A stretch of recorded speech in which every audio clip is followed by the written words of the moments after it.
Bon après-midi à vous tous. Je suis vice-président au programme ici au Centre de recherche pour le développement international.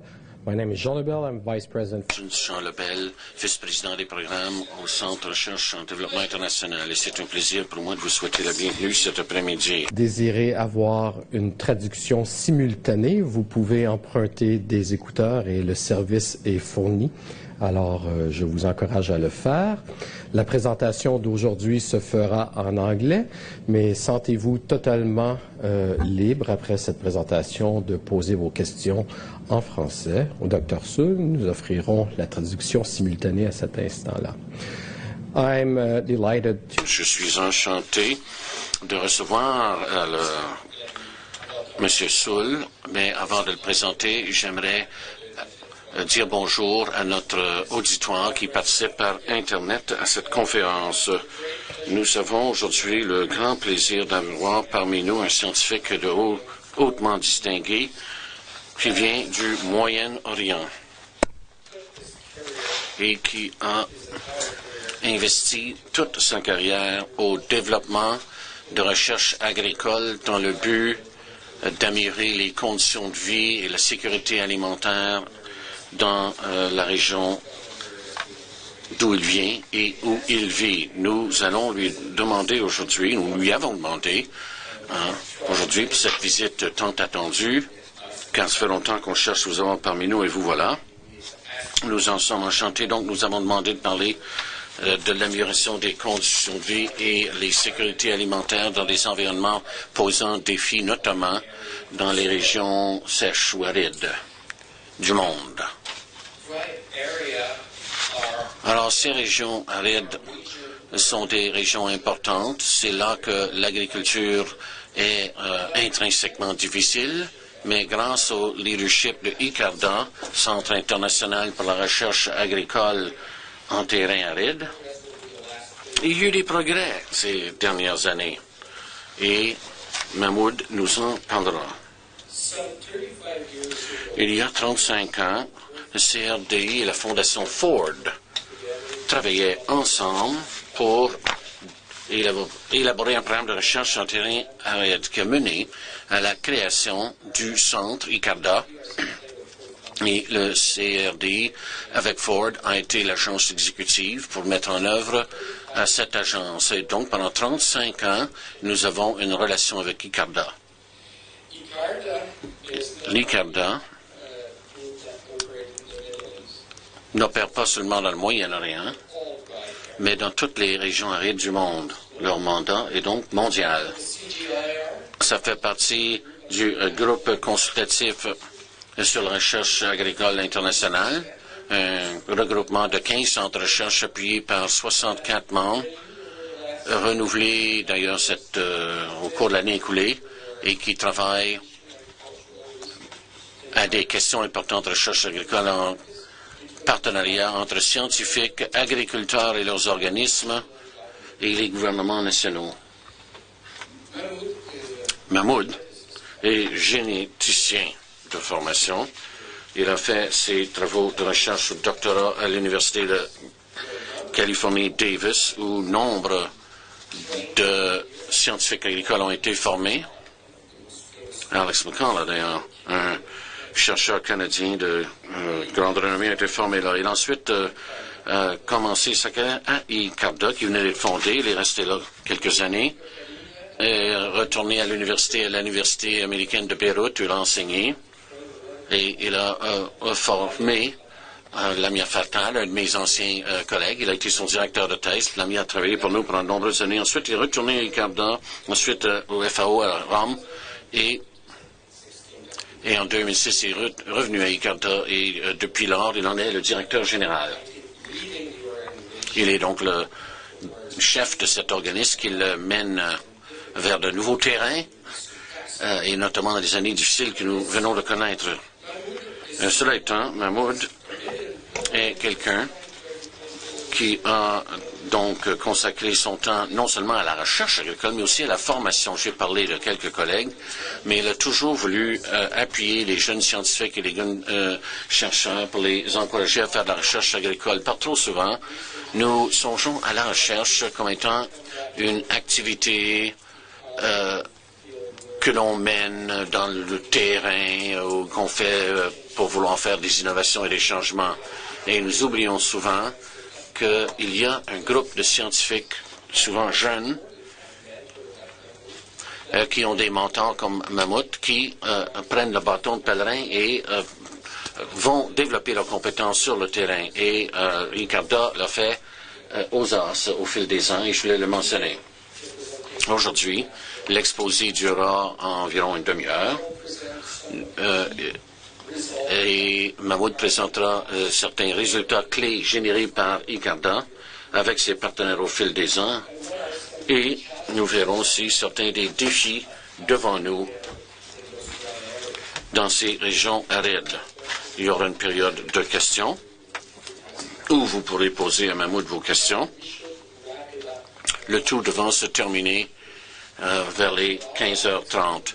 Et pour vous qui participez sur Internet, vous aurez l'occasion de participer à la période de questions. Il y a un lien et vous pouvez cliquer là-dessus et envoyer par courriel vos questions. Et nous allons les voir à l'écran et nous les poserons à Mammouth. Sans plus tarder, je remets la parole à Mammouth. Un plaisir pour nous de vous accueillir. À vous le podium.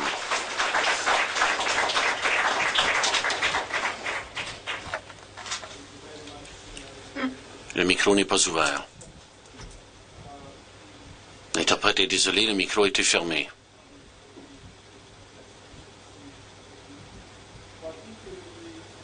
L'interprète est désolé, le micro n'est pas ouvert. Le CRD est un des pères de Ricarda et je veux donc exprimer notre gratitude ici au CRD qui a investi beaucoup de temps, d'énergie et de fonds dans la recherche en région aride depuis le début des années 70 et dans le programme de développement d'agriculture en terrain aride. Je vois des gens ici qui ont participé à ce programme-là. C'est là-dessus que Ricarda a été fondé en 1967. J'aimerais remercier aussi le Dr. David Molden qui me fournit l'occasion magnifique pour moi de visiter le CRD, ainsi que le Dr. Jean Labelle qui nous appuie continuellement, nous, au groupe de recherche, le groupe consultatif pour la recherche agricole, et Ricarda est un des organismes membres. Donc, pour nous, à Ricarda, et ce dont j'aimerais parler, c'est quelles sont ces régions sèches, quels sont les défis auxquels on fait face en région aride, et parce qu'on m'a demandé de mettre l'accent sur le Moyen-Orient et l'Afrique du Nord, je ferai cela. Ensuite, je parlerai de la stratégie du mandat de Ricarda et certaines des grandes réalisations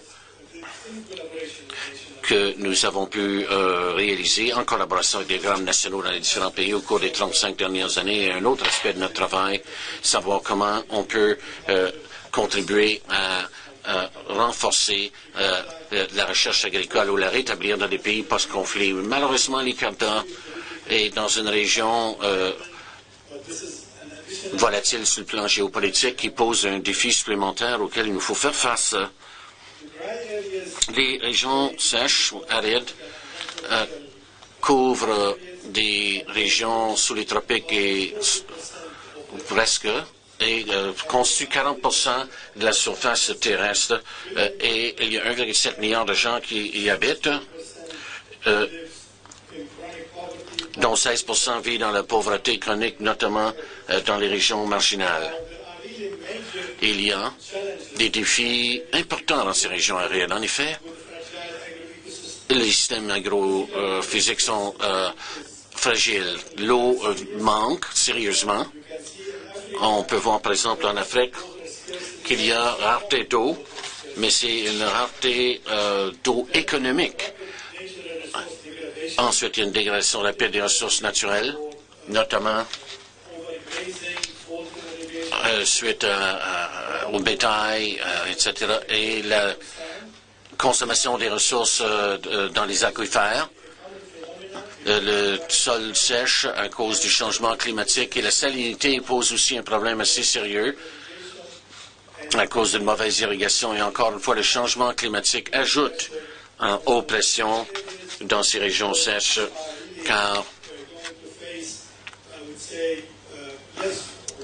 car il y aura moins d'eau de plus en plus. Les températures s'élèveront, les saisons de croissance diminueront en longueur et il y aura aussi de nouvelles maladies et de ravageurs. Pour en venir à l'Afrique du Nord et du Moyen-Orient, il s'agit d'une région qui manque de sécurité alimentaire. Et si nous regardons les importations céréales de ces régions en développement dans le monde, on constate clairement dans ce graphique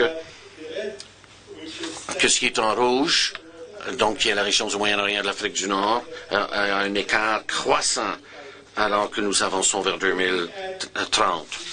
Si on regarde la région arabe, en 2010, le nombre de tonnes métriques d'importation de céréales, il y en a eu 65,8 millions de tonnes métriques importées comparé à l'Asie, qui est 58,8. Mais quand on le perd à une base per capita, bien sûr, la comparaison est encore pire parce que l'Asie représentée ici est au moins 20 fois plus grande, une population 20 fois plus grande que la région africaine ici. La région dépend beaucoup donc sur l'importation d'aliments. Et c'est pour cela que quand il y a eu ces prix en 2008 et en 2011, les équilibres de commerciaux ont été sérieusement affectés dans ce monde. Et les risques à la sécurité alimentaire sont très élevés, extrêmement alarmant à faible. Le faible, c'est seulement dans les pays du Golfe qui sont riches. Ce n'est pas parce qu'ils produisent plus de nourriture, mais ils ont les moyens de se payer la nourriture. Je dois mentionner aussi que les populations de cette partie-là ne représentent que 7% de la région dans son ensemble. Les prix des aliments ou les augmentations récentes ont amené plusieurs pays de la région à penser à l'autosuffisance plutôt que l'autodéveloppement. Comme vous savez, la Banque mondiale favorise l'autodéveloppement, mais à cause des prix élevés des céréales importantes comme le riz, le maïs et le blé, plusieurs pays songent à l'autosuffisance parce que même s'ils avaient l'argent pour acheter les aliments, ils ne seraient peut-être pas disponibles sur le marché mondial. Quand on pense par exemple à la Chine, toute crise en production agricole en Chine, eh bien, eux autres peuvent aller vers le marché. Elles ne sont pas aussi dépendantes que par le passé, mais peuvent aller sur le marché et acheter tout ce qui est disponible. Alors, la question d'autosuffisance devient de plus en plus importante.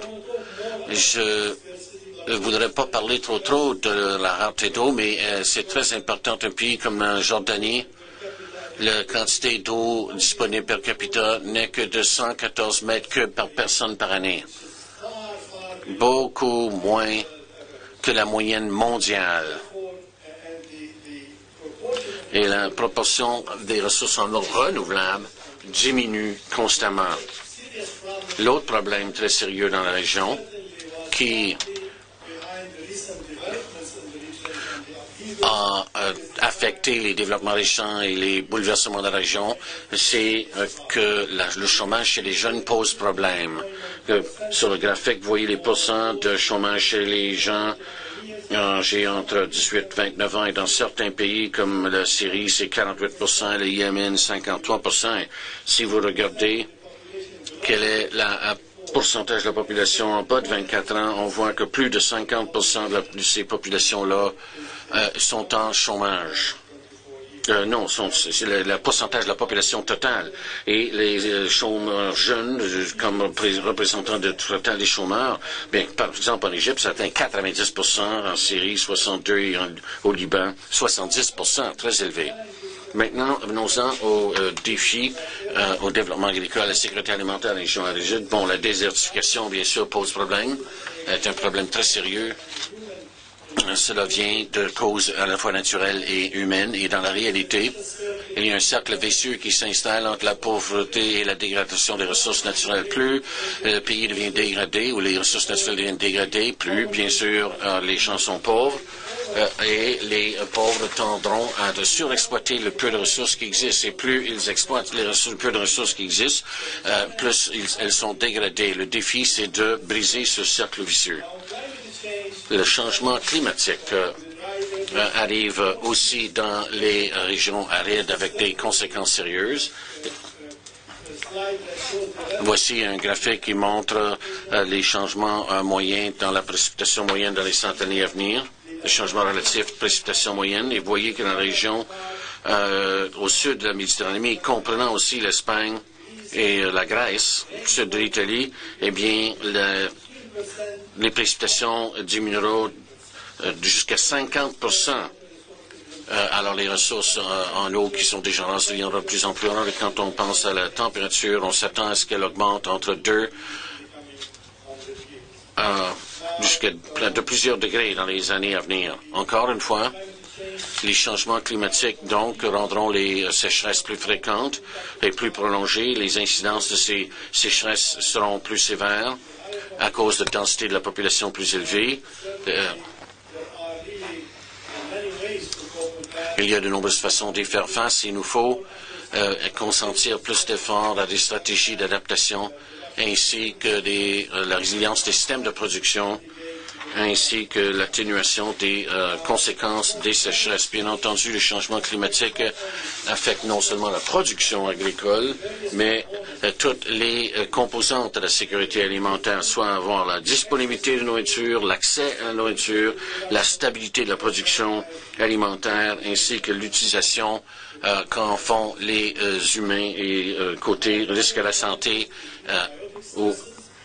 et l'autre défi aussi, c'est les stress biotiques, que l'on parle de maladies ravageurs, insectes ou les mauvaises herbes parasites. Quand on regarde les défis dans ces régions arides, on peut dire qu'ils sont reliés entre eux et ils amènent une situation d'insécurité alimentaire, de pauvreté et de famine. Et dans de telles circonstances, et la malnutrition, bien sûr, et dans ces circonstances, l'investissement et la recherche dans les régions arides est tout à fait justifié et très important.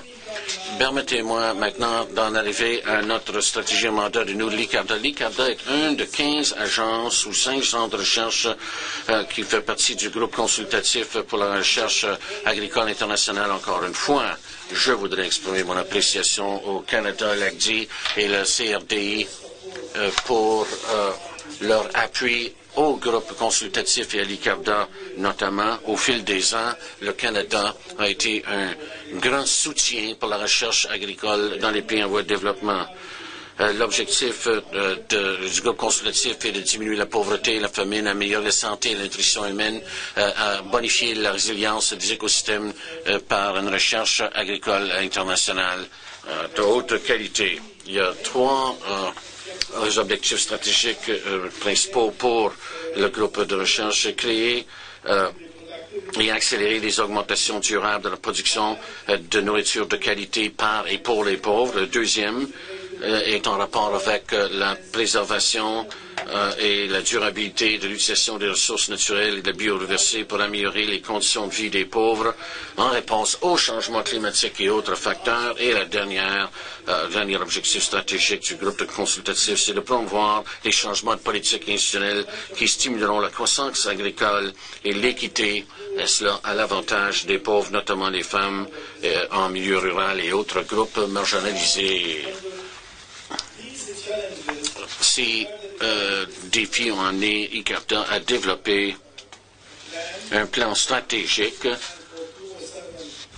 couvrant la période 2007-2016 qui a été approuvé par le Conseil d'administration, et je reconnais encore une fois la contribution du Canada à la gouvernance de notre organisme, le Dr. John Coleman, membre du Conseil d'administration de l'ICARDA et ancien président, et Maggie Carson, que vous connaissez bien, a aussi été président du conseil d'administration à une époque. Cette stratégie a été élaboré pour faire face aux défis qui sont devant nous dans ce monde en voie de changement. Outre le travail que nous faisons pour la conservation de la biodiversité et l'amélioration de la génétique, nous parlons aussi de la gestion de risques, l'atténuation des sécheresses, la capacité d'adaptation au changement climatique, la gestion intégrée des eaux et des sols, la recherche socio-économique pour renforcer les communautés et les institutions, la diversification et la recherche de marché pour générer des revenus, améliorer les nutrition et changer la production vers des productions plus axées sur les marchés et une plus grande couverture mondiale des régions sèches, notamment l'Afrique subsaharienne, le sud de l'Asie, la Chine et l'Amérique du Nord. La vision de l'Icardan est d'améliorer les conditions de vie des gens qui sont pauvres en ressources dans des régions arides en améliorant la sécurité alimentaire et enlever la pauvreté par la recherche et le partenariat pour arriver à des augmentations durables dans l'agriculture, la productivité et le revenu, tout en assurant une utilisation efficiente et équitable, une conservation des ressources naturelles.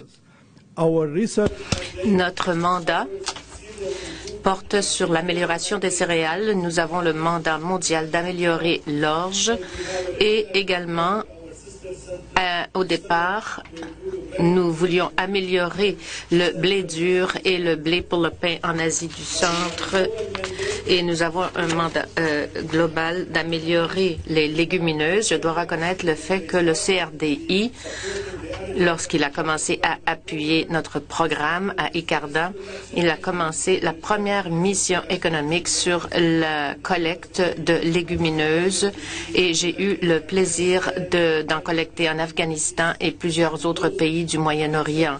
Et je dirais que les plantes qui ont été recueillies sont précieuses pour la production aujourd'hui. Certaines de ces collections sont utilisées comme des variétés améliorées sans qu'il y ait eu trop de manipulation. Donc, lentilles, fèves, fava, entre autres. Quand on regarde l'importance des céréales et des légumineuses, on sait fort bien qu'il y a une complémentarité entre les deux groupes de récoltes qui produisent donc un régime équilibré. Les légumineuses contiennent peu d'aminoacides, comme vous le voyez sur la diapo, et les céréales sont faibles en protéines et lysine, mais contiennent beaucoup d'aminoacides. Ainsi, quand on combine les légumineuses et les céréales, on offre un régime équilibré. Et c'est pourquoi, comme certains d'entre vous le savent, en Égypte, quand ils mangent des fèves, fava et du pain, qui est une diète très courante en Égypte, ils ont vraiment un régime équilibré. Et c'est très important.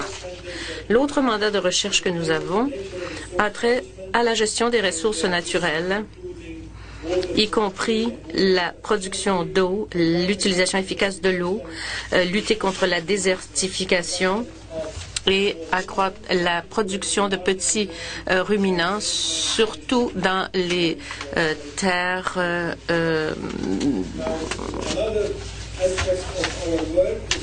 Une autre partie de notre travail a trait à la recherche socio-économique et politique, ce qui est une partie intégrante de tout le travail que nous faisons à cause de l'importance des dimensions socio-économiques. Pour être certain que, quoi que l'on développe, il faut que cela soit accessible aux groupes cibles et disponible dans leur région. Ensuite, les programmes de recherche incluent l'amélioration génétique des récoltes et de la biodiversité, la gestion de l'eau et de la terre, l'intensification durable des systèmes de production et la recherche socio-économique politique.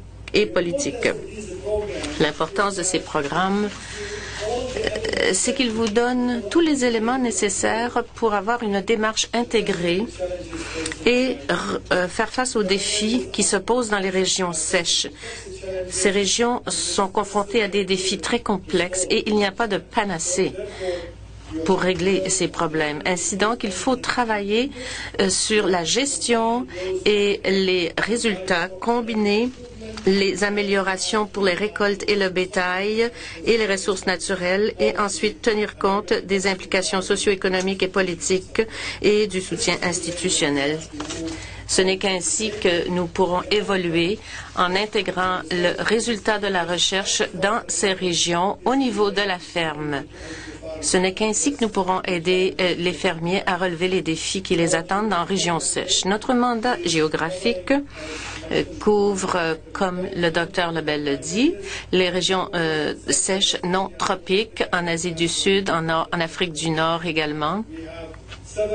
Nous avons plusieurs programmes régionaux où nous avons des partenariats, le plus récent étant celui pour l'Asie du Sud et la Chine du Sud et la vallée du Nil avant et l'Afrique subsaharienne avant également.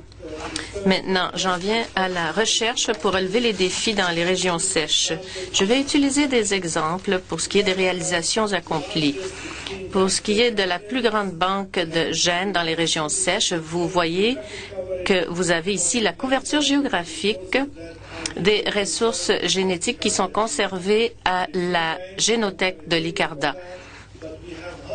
Nous avons 135 000 espèces pour les céréales, les légumineuses et le fourrage. Et je tiens à mentionner que notre génobanque est toujours sûre en dépit de toutes les difficultés que vit la Syrie. Néanmoins, on ne sait pas ce qui arrivera demain. Nous avons déjà copié notre matériel dans la génobanque à plus d'un endroit. 75% du contenu a été recopié en Norvège et ailleurs. Bien sûr, à l'aide de la production combinée et des outils,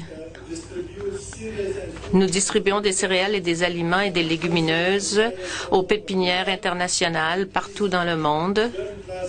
Et ce matériel génétique est utilisé pour développer des variétés qui sont rendues accessibles par le programme national. Au fil des ans, ICARDA ou les programmes nationaux en collaboration avec ICARDA ont distribué 881 ou à peu près 761 sont dans les pays en développement et 120 dans les pays industrialisés. Ces variétés ont de forts potentiels de rendement, de bonne qualité agronomique, tolérance aux risques abiotiques et autres. Pour démontrer l'impact, plus important que la variété, c'est l'adoption de ces variétés par les agriculteurs, les fermiers. Un exemple de l'impact de notre travail, c'est une histoire en Éthiopie. Et je pense qu'entre 2000 et 2010, sur 10 ans à peu près, l'Éthiopie a amélioré sa production de lentilles sans pour autant augmenter la surface, la superficie. Donc, c'est très intéressant. Donc, l'augmentation a surtout été verticale. Les fava, la production améliorée de 40% et les pois chiches de 60%. Ici, vous avez le ministre d'État et le fermier ici, le fermier, lorsque le ministre a demandé au ministre comment ça va, il a dit ça va bien. Il a dit c'est la deuxième année de ma vie que j'ai de l'argent en banque. Il lui a demandé combien d'argent avez-vous et il a répondu à peu près 30 000 Berkshire, qui est à peu près 3 000 $. Il lui a dit comment se fait-il que ça va mieux maintenant depuis 2 ans? Et il a répondu que le prix des lentilles avait augmenté de 4 fois, avait quadruplé. Ensuite, sa récolte est 3 fois mieux qu'elle était. Et quand je cultive le blé après les lentilles, j'utilise moins de nitrogène ou 50% de ce que j'utilisais auparavant. Alors, ce n'est là qu'un exemple de ce que la recherche peut faire pour les moyens de subsistance. Bien sûr, il y a encore bien d'autres histoires sur l'adoption de différentes variétés et de leur impact au Bangladesh et dans bien des pays autour. Mais j'aimerais vous parler de la Syrie parce que c'est le pays hôte de ICARDA. La Syrie importait beaucoup de blé dans les années 70 et 80, mais entre 1991 et 2004, la production de blé est passée de 2,1 millions à 4,5 millions de tonnes. Et ça, c'est une combinaison de variétés à haut rendement à cause de variétés à haut rendement et de l'irrigation supplémentaire. Et je dois dire que la Syrie, lorsqu'il y a une bonne saison de pluie, peut exporter entre 1 et 2 millions de tonnes de blé. Et ça, c'est dans une bonne année. Voici un exemple de ce que je voulais vous montrer ici, que la superficie cultivée n'a pas vraiment augmenté en Syrie. La superficie est toujours à peu près la même. L'augmentation s'est faite vraiment à la verticale. Ça, c'est la sécheresse de 2008. La beauté des nouvelles variétés, voici les chutes de pluie ici. Et vous voyez que les nouvelles variétés savent mieux utiliser l'eau qui tombe. Là encore, la question du manquement au rendement, du manque de rendement, sera réglée par des variétés qui résistent à la sécheresse. Et ces variétés seront donc sont mises à la disposition des fermiers. Ensuite, nous faisons du travail et de la recherche au sujet de l'eau. À cet égard, nous devons travailler au niveau du bassin et on le fait en collaboration avec un centre IMI et on travaille là encore au niveau de la ferme et du champ. Une chose qu'ICARDA fait, vous savez, l'eau, on ne peut pas faire de la recherche sur l'eau dans des stations de recherche car ce sont des environnements bien particuliers. Il faut aller dans le champ du fermier. Donc, on a des sites de référence pour nos travaux et nous le faisons dans 3 agroécologies particulières. Les secteurs alimentés par la pluie, les secteurs irrigués où l'Égypte a pris les devants et les terres marginales où la Jordanie a pris les devants aussi.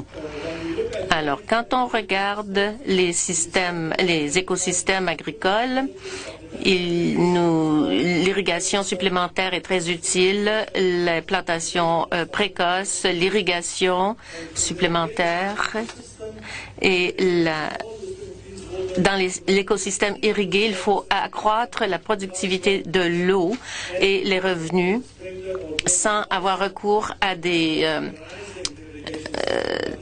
un système d'irrigation. Donc, et ainsi, nous avons réussi à accroître la productivité de l'eau et aussi à gérer les eaux salines et les sols. Et bien sûr, quand on parle d'eau comme propriété commune, il nous faut avoir des politiques habilitantes et des institutions qui nous appuient. Alors, nous avons modifié les habitudes de récolte et avons quand même amélioré de beaucoup les revenus pour les fermiers.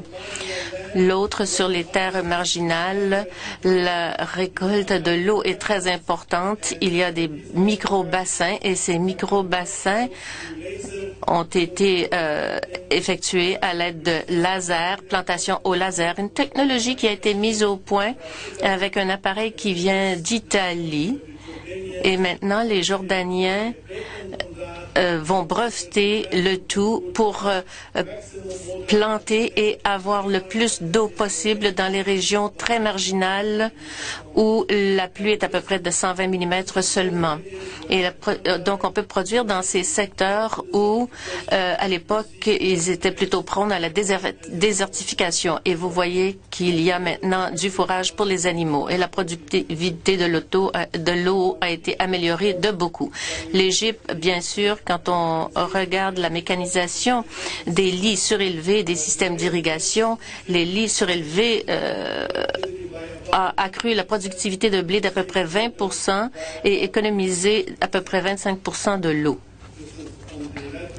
Ça, c'est le rendement net grâce aux lits surélevés pour l'irrigation. La barre rouge, comme vous voyez, présente une grande différence. Pour revenir à la recherche ciblée pour le développement, ce qui est important surtout, c'est de pouvoir délimiter la pauvreté. Les pays des régions qui, par le passé, ne voulaient pas admettre qu'il y avait de la pauvreté. Je dirais que ça ne fait qu'il y a 4 ou 5 ans que ces pays acceptent de délimiter la pauvreté. Une fois qu'on sait où elle se trouve, on peut cibler les régions les plus pauvres pour stimuler le développement et faire la recherche. Ici, c'est un exemple d'analyse et de cartographie que nous avons vu pour cibler la recherche. Ceci était avant la séparation du Soudan. Une étude a été faite pour l'IFAD pour cartographier la pauvreté. Vous voyez comme dans le sud, il y a beaucoup plus de pauvreté. C'est une conclusion évidente que l'on connaît tous maintenant, mais c'était vraiment une quantification de la pauvreté dans les différentes provinces de ce pays. Bien sûr, on utilise le système d'information géographique pour faire la cartographie des environnements similaires qu'on développe pour des endroits particuliers, et cela, c'est un outil très important pour nous aider à avoir de l'impact au niveau du fermier. Et maintenant, la reconstruction de l'agriculture dans les pays touchés par les conflits. ICARDA a joué un rôle actif dans la reconstruction de la capacité agricole dans ces pays atteints par les conflits et les désastres naturels. Et quand on regarde l'hypothèse, on voit que les instituts de technologie et les changements de politique et des changements du système agricole continuent à contribuer à la sécurité alimentaire, à l'utilisation durable des ressources, à l'emploi, à la croissance économique, à la réduction de la pauvreté. Et ainsi, nous allons pouvoir réduire les causes sous-jacentes des conflits et de l'extrémisme. Ça, c'est une étude qui a été faite à l'Université Cornell par le Dr. Anderson. Et c'est tout à fait vrai. Améliorer les moyens de subsistance dans les régions rurales réduit certainement l'extrémisme. Et les programmes que nous avons en Afghanistan, et je dirais que le CRDI a d'ailleurs appuyé une partie du travail qu'on a fait en Afghanistan sur la production de graines, et donc améliorer les variétés, la gestion des récoltes, améliorer l'alimentation du bétail et la gestion du bétail, moyens de subsistance alternatifs.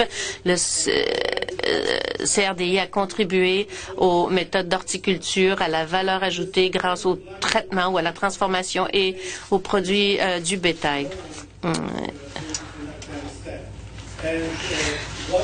Et une chose qu'on a fait aussi en Afghanistan et qui a bien fonctionné, c'est la mise au point d'entreprises ou la mise sur pied d'entreprises de graines au niveau du village en Afghanistan.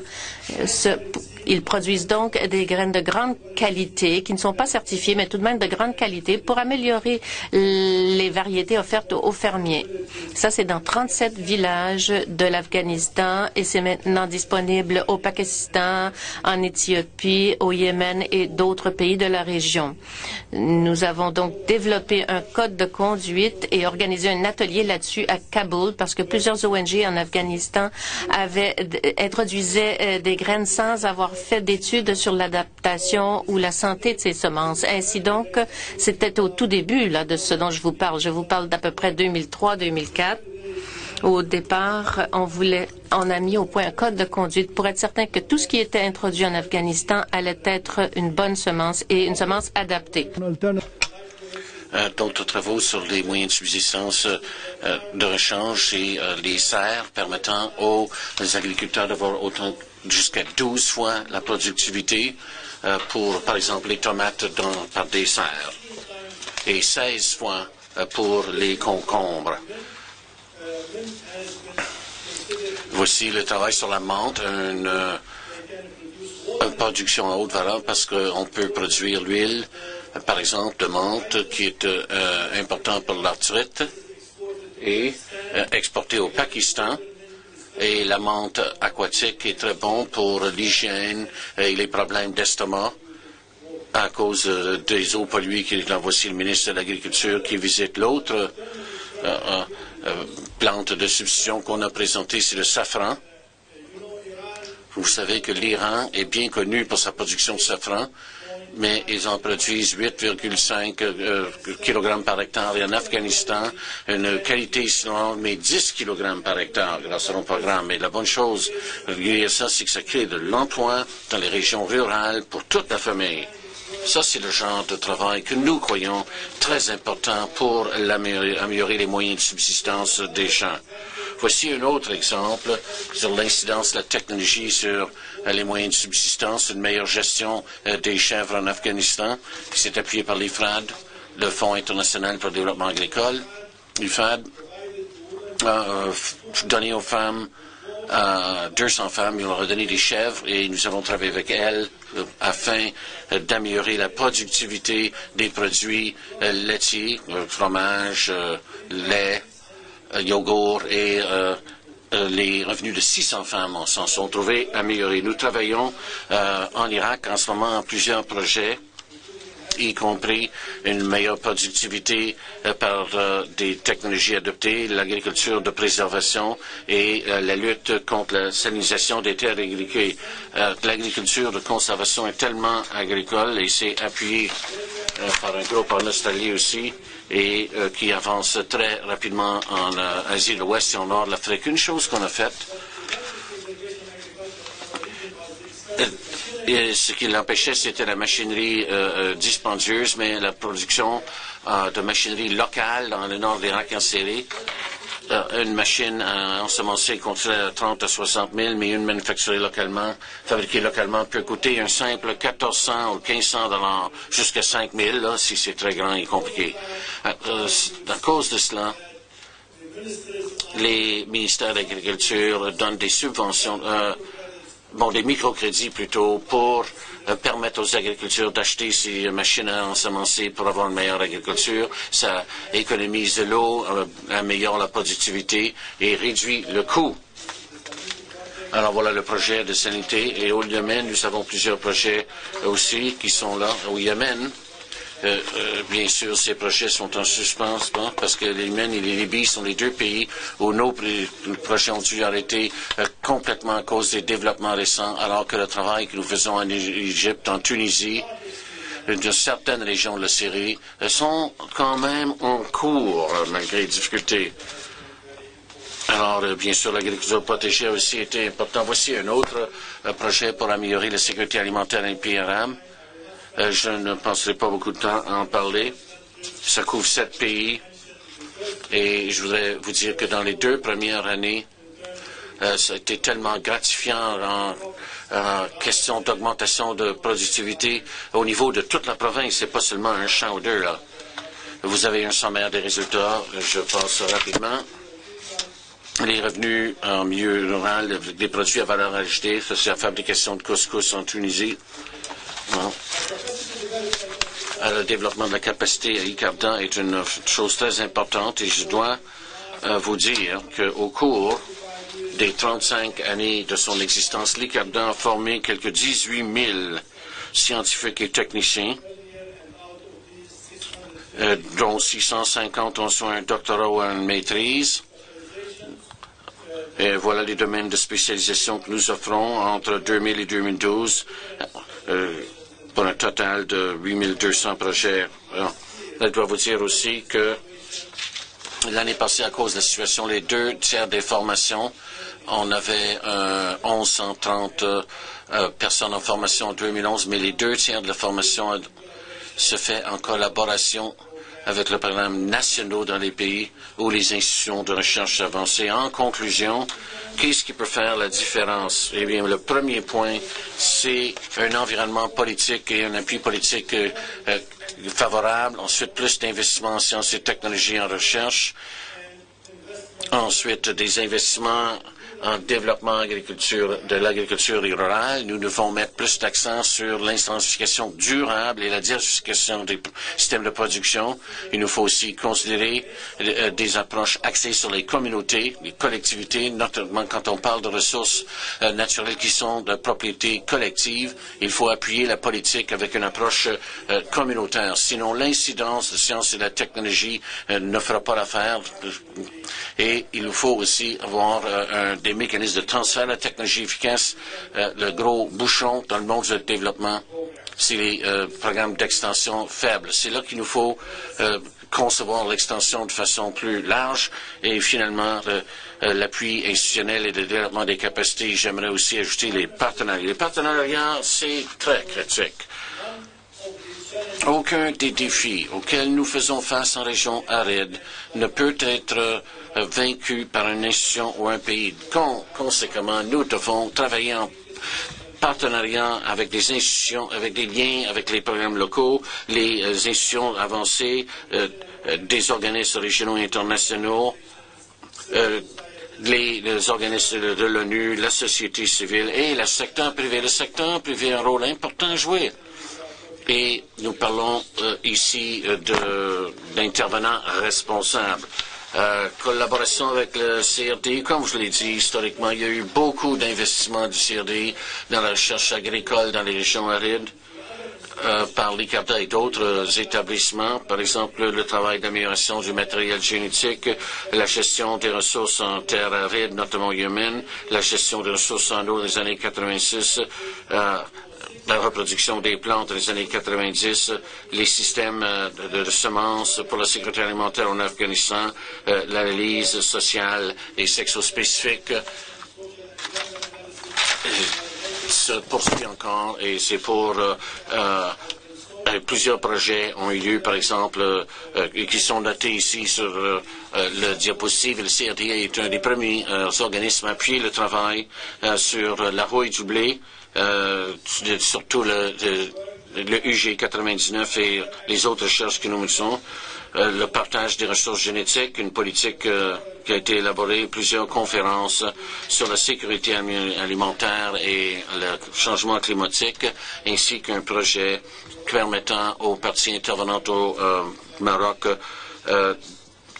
de développer des politiques pour s'adapter aux changements politiques. Il y a beaucoup de domaines en lien avec les recherches touchant les sexes, appuyées par le CRDI, ainsi que la technologie de l'information et la diffusion de l'information. Ils ont aussi contribué à le renforcement de la capacité de recherche en Afghanistan et ailleurs. Vous avez une liste de certains projets ici. Quand on arrive aux donateurs d'ICARDA, je veux exprimer ici mon appréciation pour tous nos donateurs. Comme vous voyez, le Canada est un des plus importants avec l'IRDC. Si on ajoute les deux ensemble, on est peut-être dans les 3 ou 4 plus importants donateurs du centre. Donc, je me permets encore une fois d'exprimer mon appréciation au gouvernement du Canada, à l'ACDI, au CRDI pour leur appui soutenu à ICARDA. Merci beaucoup.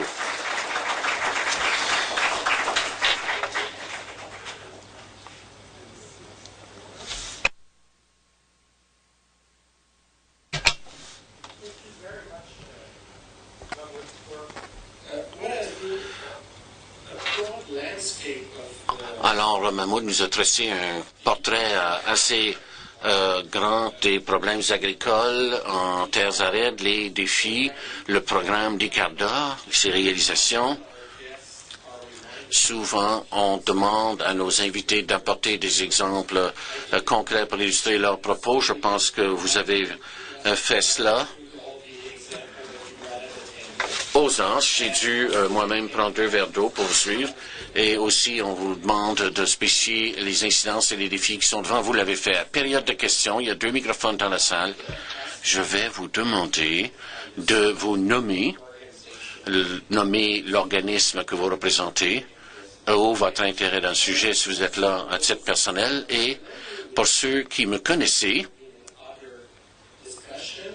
et avaient déjà participé à des telles conférence et je peux vous interrompre si jamais vous écartez du sujet ou autre. Et la même chose s'applique à l'auditoire qui participe à l'Internet. Si vous nous envoyez une question qui s'étale sur 2 paragraphes, je crains que nous devrons passer outre. Donc, identifiez-vous où vous êtes, qui vous représentez, etc. Et commentaires ou questions très brefs. Et ça permettra à plus de gens de participer. Nous saurons vous prêter une oreille attentive. Alors, question. And we'll start with you. Monsieur, je suis l'ambassadeur du Soudan au Canada. Et je remercie le Dr. Soul pour ses aperçus excellents. Question courte. Je suis très préoccupé par la vraie production, là, même le terrain, là. Le docteur a cité de nombreux exemples en Afghanistan ou autres qui semblent indiquer que ICARDA fait du bon travail de terrain. Alors ma question, jusqu'à quel point êtes-vous satisfait avec le niveau de mise en œuvre de votre stratégie? Merci. Merci, Monsieur l'ambassadeur. Merci. Mes corrections avec le groupe d'études africains. Excusez si ma question est en rapport avec l'Afrique. Mais votre travail, bien sûr, s'applique à l'Afrique. Ma question, c'est vous avez parlé de la question de services d'extension. C'est comme un problème important. Il y a un projet en cours au Kenya. C'est un programme de télé, en réalité, en fait, Shamba Shaper, qui diffuse le programme et qui montre les techniques de recherche qui peuvent être utilisées par les agriculteurs en disant voici comment vous pouvez améliorer votre temps, voici les produits, voici comment faire les récoltes, etc. Est-ce que vous songez à faire quelque chose de semblable et même faisable dans les pays que vous œuvrez? Merci. Et on prendra une troisième question. Merci. Je m'appelle Safar Ayoub. Je représente... L'interprète n'a pas saisi. Félicitations, Dr. Sol, pour votre travail remarquable.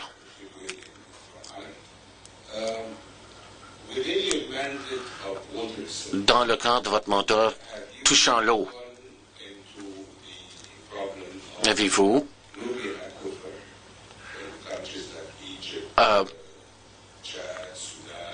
regardé l'aquifère nubien dans les pays concernés, l'Éthiopie, l'Égypte, etc. Quelle serait la contribution de l'énergie renouvelable comme le solaire et le vent pour essayer de mettre en meilleure production l'aquifère nubien?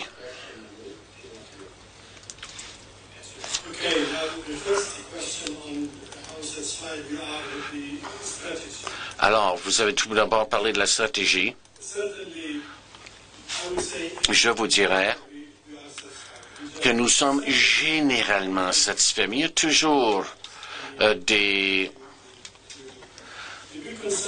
préoccupations et notre principale préoccupation en ce moment, c'est la détérioration de l'appui à la recherche agricole dans les pays en voie de développement eux-mêmes. Votre pays, le Soudan, nous travaillons au Soudan depuis très longtemps. Et le Soudan avait la meilleure station de recherche agricole en Afrique au début du siècle.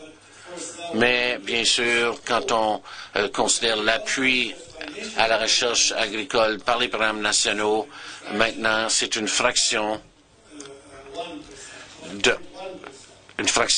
0,1%, une fraction d'un dixième de 1%. Quelle tragédie. Alors oui, nous avons des projets soutenus par des donateurs internationaux, mais le travail le plus durable devrait nous venir de l'appui du pays même. Récemment, les ministères de Finances et de Planification dans le monde agricole ont mis l'agriculture sur la liste des priorités parce qu'ils ont constaté qu'avec l'augmentation des prix des aliments, les factures pour les importations sont très élevées. Donc maintenant, ils mettent l'accent sur l'agriculture et je parle des 3-4 dernières années, là, depuis la pointe là, de 2008. Là. Mais avant ça, l'agriculture est quelque peu négligée. Nous serions plus satisfaits parce que vous savez, c'est le programme national qui doit prendre possession de ce qu'on fait. Hein? L'ICARDA est ici aujourd'hui, il ne le sera peut-être pas demain, et nous croyons vraiment que c'est le programme national qui doit prendre les choses en main. Notre programme, c'est celui du programme national. Nous n'avons pas de programme propre, là. Et notre stratégie a toujours été élaborée en grande consultation avec nos partenaires nationaux. Nous rêvons d'un meilleur appui des programmes nationaux. La deuxième question, parler de l'extension avec ce programme au Kenya. Je suis d'accord avec vous, madame, et le projet pour améliorer la sécurité alimentaire dans les pays arabes utilise maintenant une approche semblable à celle que vous avez mentionnée.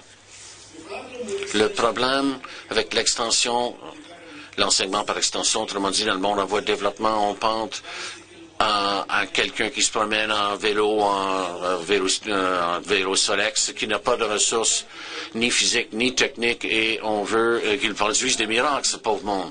Il nous faut, en l'âge moderne du multimédia, de concevoir l'extension de façon très très large en utilisant les téléphones portables, quand ils doivent faire d'autres irrigations ou autres. Quand ils doivent contrôler des maladies, ils peuvent faire rapport en utilisant le téléphone.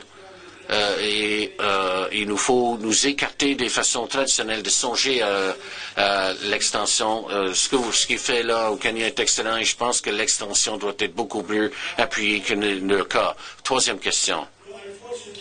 Malheureusement, ne travaillons pas beaucoup sur l'aquifère nubien.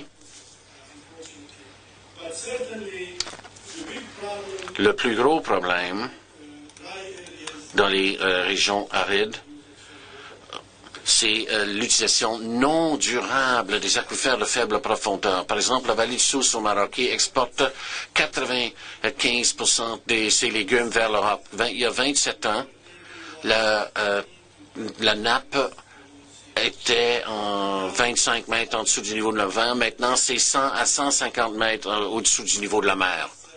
Au niveau de la surface, plutôt.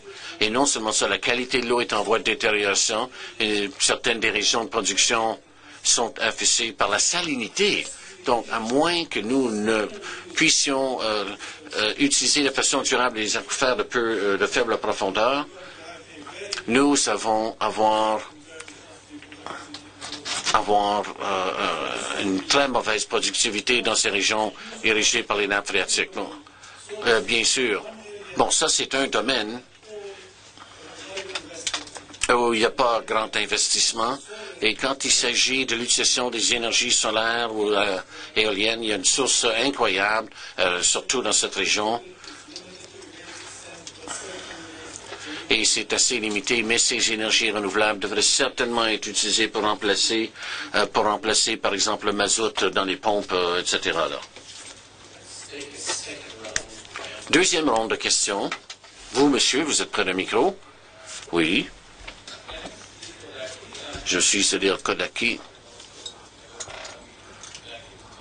Je travaille avec des groupes aux Indes. Vous avez parlé de quelque chose et j'aimerais votre opinion sur la rouille UG 99. C'est un des gros problèmes qu'on va vivre dans les prochaines décennies, là. Et les cultivars résistants, quel travail vous faites là pour ça, là, et quels sont qu'est-ce que vous pensez vont être la perspective? Vous avez dit aussi que l'ICARDA a distribué des chèvres à des femmes en Afghanistan. Selon mon expérience, mes observations, les chèvres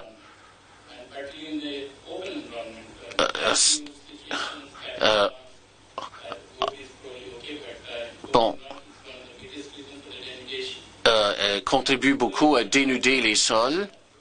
Oui, il y a beaucoup de gens là qui attendent. Vous avez déjà posé 2 questions, alors je vais permettre. Non, une demi-minute. Non, vous n'aurez peut-être pas de réponse si vous insistez. OK. Vous avez parlé des lentilles et j'aimerais qu'ils réfléchissent aussi à une situation touchant un autre produit agricole de cette région. Merci.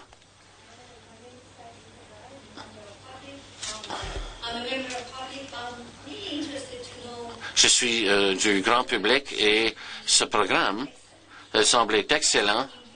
Et comment est-ce que c'est mis en œuvre dans le pays même? Est-ce que vous êtes contrôlé par les gouvernements des pays? Comment vous arrivez là, dans les champs des agriculteurs, etc., de façon pratico-pratique? Merci. Oui, Zbig. Don't push anything, you speak closer. Non.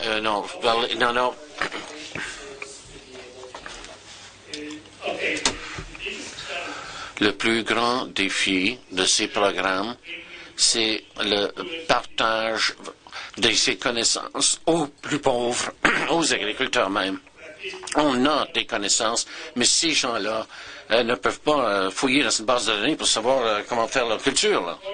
Alors, mon point, c'est que vous avez mentionné les multimédias, etc., mais qui va produire le matériel? Il faut que ce soit dans les langues locales, dans le contexte local, sinon ça ne sert à rien. Donc, mon point, c'est quelle est la position d'Icarda dans la production de ces matériaux d'enseignement, non pas vous-même, mais de concert avec les gouvernements.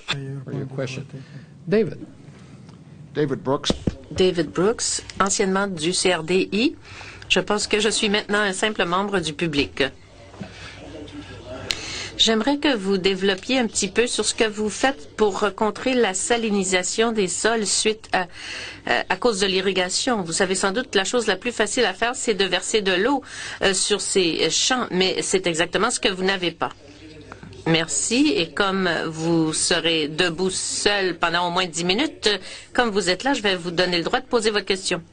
Très belle question. Nevin Partney, scientifique à la retraite dans le domaine de l'agriculture. Et ma question est la suivante. Que fait-on au juste pour promouvoir l'utilisation amoindrie des charrues, pour la réduction des émissions de gaz à effet de serre aussi, et est-ce qu'on fait de la publicité sur le changement climatique? Bon, merci beaucoup. Alors, Mahmoud, vous avez quand même beaucoup de questions qui vous ont été posées, mais je vous demanderai quand même pour l'auditoire ici, qui est peut-être au courant ou non, au sujet du UG 99. Pouvez-vous nous expliquer au juste de ce dont il s'agit, cette UG 99? C'est une nouvelle espèce de rouille de souche et qui a été identifiée en 88-89 au Kenya, non pardon, en Ouganda, et c'est pourquoi on l'appelle UG 99. On la retrouve au Kenya, en Éthiopie, en 2003. Et ça a attaqué 50% de la production de blé au Kenya. Même si le Kenya n'est pas un gros producteur, mais quand même, 50% de la production a été atteinte. En Éthiopie, l'effet a été dévastateur aussi. Ensuite, on en a retrouvé au Yémen et au Soudan en 2005 et en 2007 en Iran, au nord, à cause de la direction du vent. On s'attendait vraiment à ce que ça arrive là-bas en 2009, mais c'est arrivé 2 ans plus tôt, surtout à cause du changement climatique. Alors, le problème avec cette espèce, cette maladie, c'est qu'elle est très virulente et 85% des variétés dans le monde seront susceptibles à UG 99. C'est donc une grosse menace pour la sécurité alimentaire mondiale. L'un des premiers partisans de la recherche là-dessus a été le CRDI, le Canada, de même que les États-Unis. Et la personne qui a tiré l'alerte, comme vous le savez, est un gagnant d'un prix Nobel en 1970 et le père de la production de blé et de blé qui résiste à la rouille. Et il est allé au Kenya en 2005 pour former ce qu'on appelle une initiative contre la rouille, initiative mondiale,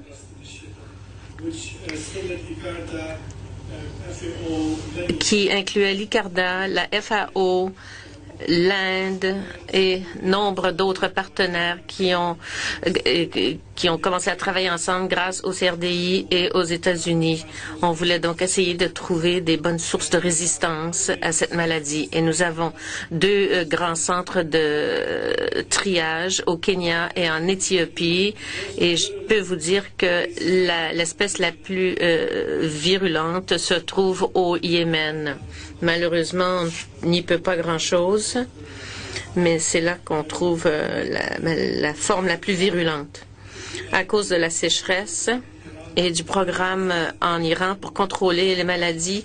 La maladie ne s'est pas dirigée vers l'Est. Si elle avait attaqué l'Inde, où il y a 27 millions d'hectares de blé, ce serait vraiment catastrophique.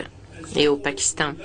Alors donc, on a réussi, heureusement, jusqu'à maintenant, à développer des variétés qui résistent à l'UG 99 grâce à l'aide des donateurs.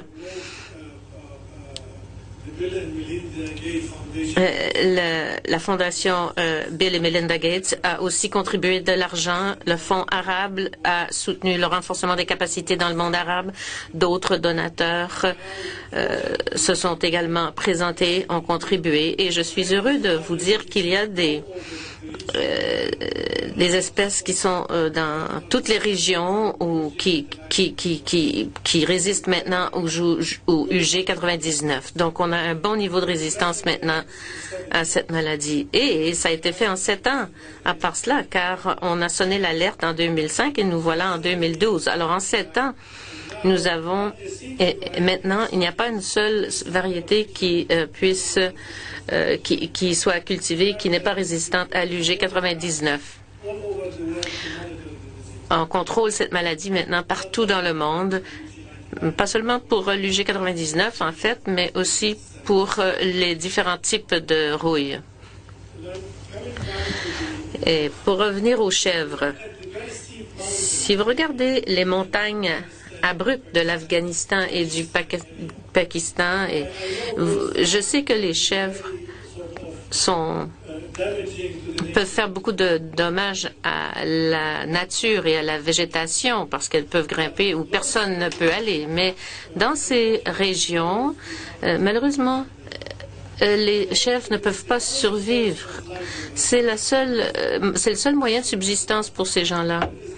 Et par ailleurs, il y a une valeur ajoutée en plus du lait. C'est la production de laine, de mohair, qui a une très grande valeur. Et ces femmes, ces 600 femmes, font la production de cette laine mohair également. Mais nous sommes d'accord avec vous, ça peut avoir un effet nocif. Pour ce qui est du développement des connaissances, eh bien, je suis d'accord avec vous. Il nous faut utiliser la langue locale. En Afghanistan, nous avons des affiches en Pashtun, Dari, enfin, dans les dialectes locaux. Et nous avons fait la même chose au Soudan. Et la plupart de tout cela est fait par nos partenaires locaux. Et vous avez entièrement raison. Même avec, on peut avoir des images aussi, des photos au lieu du texte pour parler du contrôle de maladies. Mais vous avez entièrement raison dans ce que vous avez dit. La salinisation est aussi un dossier très complexe.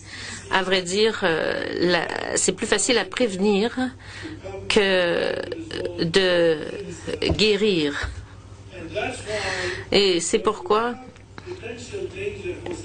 quand il y a des risques de salinisation, il faut toujours tenir compte de la préparation de la terre, de la fréquence des irrigations et de la salinité des récoltes. Alors, c'est une approche, une démarche intégrée. C'est évident que certains des lits surélevés, dépendant où vous êtes, aident beaucoup. Mais il n'y a pas vraiment de recette magique. À chaque endroit, il faut adapter les pratiques. Il y a déjà des récoltes qui résistent à la salinisation comme l'orge, mais il faut bien sûr procéder au cas par cas. Au sujet du travail de la terre, vous savez que on n'a pas fait vraiment de percée avant les 3 dernières années. Et la raison vraiment étant que quand le fermier voit les machines importées de 30 000 $, il se dit non, c'est pas possible. C'est pas une bonne façon de faire les choses pour moi. Jusqu'à ce qu'on puisse importer de l'Inde et qu'on ait des experts en mécanique d'Australie qui ont réussi à modifier les perceuses que nous avions. Ça fait une très grande différence. L'année dernière, nous avons eu 340 fermiers en 3 ans et 20 000 hectares sans travail. Et j'ai rencontré des gens en Jordanie la semaine dernière, justement, et j'ai été vraiment étonnée que les fermiers aillent de l'avant et qu'ils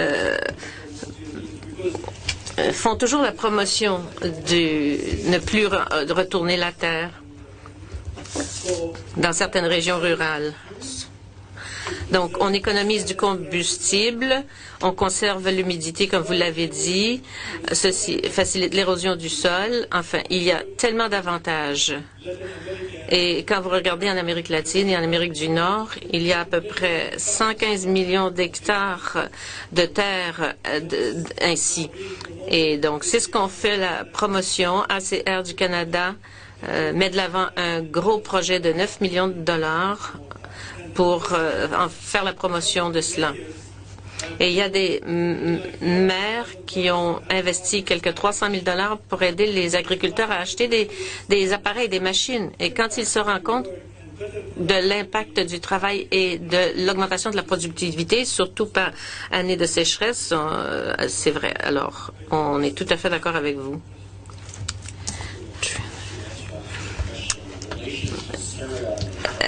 Maintenant, il y avait une question sur les céréales et les lentilles. Ouais, vous voyez, je n'ai pas oublié. Oui, c'est une bonne question parce que, à vrai dire, une partie du travail que l'on fait porte sur la diversification des systèmes de production. Et nous croyons fermement que les légumes et les fruits sont non seulement importants pour l'alimentation, mais aussi, point de vue revenu. Si vous regardez les secteurs de production des lentilles en Syrie, ils ont été transformés pour cultiver les pistaches. Et il y a une grande différence entre le revenu qui provient des pistaches et des lentilles. De grandes régions ont été transformées ainsi pour la culture, la production de pistaches. Donc, on travaille sur des arbres à fruits, les oliviers, pomegranates, les figues et même les vignes. Alors, c'est incroyable de voir à quel point on peut diversifier le revenu avec peu d'investissement. Alors, vous aviez raison. Merci, Mahmoud. Est-ce qu'il y aurait d'autres questions? Il nous reste encore quelques minutes. Un monsieur se lève. Donc, une dernière question avant de lever la séance. Mahmoud restera avec nous quelques minutes pour répondre à des questions si vous voulez lui en poser personnellement. Mais Chris, allez-y. Christopher Yurdi, étudiant en doctorat à l'Université Carleton. Ma question porte sur la production de blé, de maïs. Comme il y a eu des changements au niveau des prix mondiaux et le maïs n'est pas un produit sur lequel se concentre ICARDA vraiment, mais je suis curieux. Et la production augmente dans le nord de l'Égypte. À votre avis, quelle serait la façon de maintenir les grains anciens au programme? Et enfin, quelles sont les façons de convaincre les gouvernements que ce sont des choses importantes à faire? Ben, si vous regardez la consommation mondiale, surtout en Afrique, vous verrez clairement que les régimes alimentaires changent vers les grains tels le riz et le blé. Le millet et le sorghum sont moins utilisés pour la consommation humaine. Mais le sorghum est une récolte médicale pour moi, finalement, parce qu'elle tolère très bien la sécheresse et peut produire beaucoup de biomasse dans les régions sèches. Comme le millet aussi, c'est sans doute l'une des récoltes les plus efficaces pour les régions sèches, pour ce qui est de la biomasse. Ainsi, l'Afrique augmente sa production de riz année après année, sa consommation, pardon, de 6% chaque année. Le Soudan, c'est dommage que l'ambassadeur soit parti. Le Soudan était autosuffisant en blé, pas parce qu'il en produisait beaucoup, c'est parce qu'il mangeait plus de sorgho. Maintenant, le Soudan manque de blé, donc une autosuffisance de 45% en blé, parce qu'ils ont oublié de consommer du sorgho. Tout le monde veut manger du pain, et sans doute du pain avec de la farine blanche. Alors, le changement de revenu, finalement, a changé le régime alimentaire. Mais je pense que le sorgho et le millet sont très importants pour ce qui est de la biomasse comme aliment et denrées à certains endroits.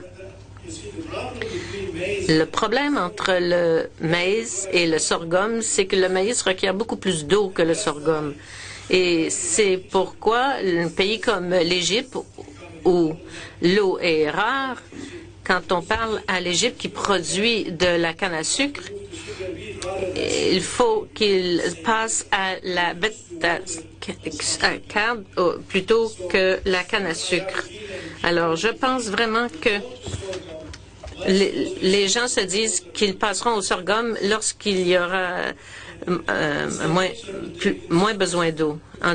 Laissons faire la nature, je pense, parce que je pense que le sorgho et le millet ont toujours un rôle très important à jouer. Mais pour ce qui est de la consommation humaine, il y en a peut-être moins.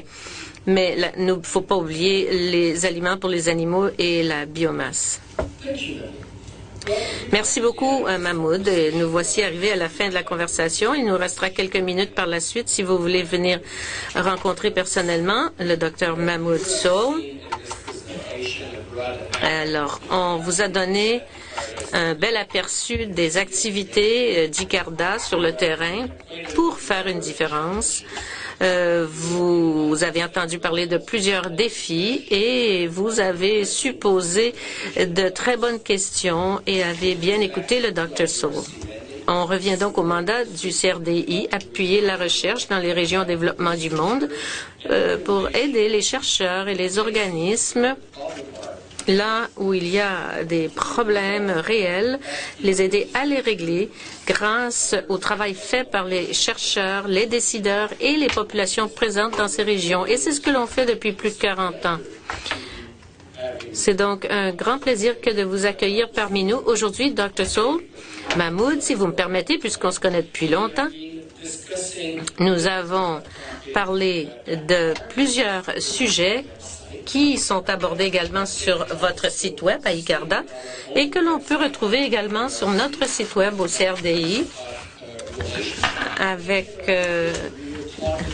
des liens qui existent avec les institutions canadiennes. Vous avez parlé de lentilles, par exemple, et je sais qu'on fait du travail similaire en Éthiopie, traduction des connaissances aussi, comme le programme Carionet qui aide à traduire ces connaissances pour les organismes d'agriculteurs dans ces pays où vous êtes un participant actif. Alors, maintenant, je tiens à vous remercier de votre temps, de votre générosité dans vos réponses et je tiens à vous souhaiter tout ce qu'il y a de mieux parce que, en dépit de tout ce que vous avez dit, on n'a jamais dit que ICARDA avait traversé une période très difficile par le passé. Tout le monde est au courant de la situation en Syrie et grâce au leadership du Dr. Sow et de son équipe, ICARDA continue avec ses activités en Jordanie, au Maroc, en Inde, en Éthiopie et en Égypte. Et a toujours du personnel sur place à Alep pour s'occuper des installations là-bas et veiller à ce que le travail puisse se poursuivre un jour. Mais si ce n'était du leadership du Dr. Sow et de son équipe, son conseil d'administration avec le Dr. John Coleman qui est ici aujourd'hui, ça aurait pu être bien plus grave. Alors, félicitations à ce sujet. Je sais que ces félicitations avec un bon espoir que la situation va s'améliorer. Et en dépit de tout cela, le travail de la recherche se poursuit à bien des endroits où ICARDA est présente. Et c'est grâce à votre leadership. Merci. I want to thank our program staff in the agriculture environment. Je vais demander au personnel du programme de l'agriculture au CRDI qui ont aidé pour la visite du Dr. Saul et je tiens à remercier l'équipe de communication qui a organisé cet auditoire et les interprètes, les gens des vidéos et de l'audio. Merci à tous. Merci à l'auditoire, aux membres réguliers, aux nouveaux venus. Vous pourrez certainement revenir et interagir avec des chercheurs clés de toutes les régions du monde et qui traitent des sujets qui intéressent le CRDI. Je vois qu'il y a des étudiants sur la liste des inscrits. Il y a des étudiants d'Ottawa, de la région. Il y a 4 universités dans la région. Alors, c'est toujours un plaisir d'avoir de jeunes chercheurs qui viennent ici se familiariser avec différents sujets. Alors, on vous invite à en parler dans vos cercles aussi, que vous serez toujours les bienvenus au CRDI. Alors, merci beaucoup, Mahmoud. Bonne chance et au plaisir de vous revoir.